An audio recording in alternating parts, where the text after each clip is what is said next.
سانو عشق نبی دا مرض لگا، نہ کروے طبیبا ہور دوا۔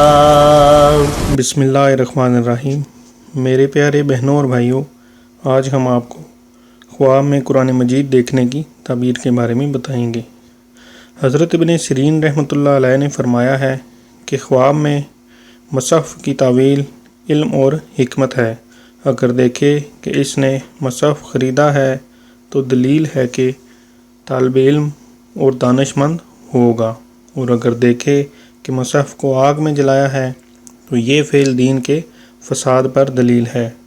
حضرت ابراہیم کرمانی رحمۃ اللہ علیہ نے فرمایا ہے، اگر دیکھے کہ اس نے مصحف کھول کر سر اور آنکھ پر رکھا ہے تو دلیل ہے کہ سب کام اندازے کے ساتھ کرے گا اور اس شہر کا والی ہوگا۔ اگر دیکھے کہ مصحف اس کے ساتھ باتیں کرتا ہے، اگر نیک بات ہے تو نیکی پر دلیل ہے، اور اگر بری بات ہے تو بدی پر دلیل ہے۔ حضرت جعفر صادق رضی اللہ تعالیٰ عنہ نے فرمایا ہے کہ خواب میں مصحف کا دیکھنا 5 وجہ پر ہے۔ اول علم و حکمت، دوم میراث، سوم امانت، چہارم روزی حلال، پنجم دین اور دیانت۔ میرے پیارے بہنوں اور بھائیوں، اگر آپ کو ہماری ویڈیوز پسند ہیں تو انہیں لائک کیجئے، شیئر کیجئے، سبسکرائب کیجئے اور بیل آئیکن کو ضرور پریس کیجئے۔ شکریہ۔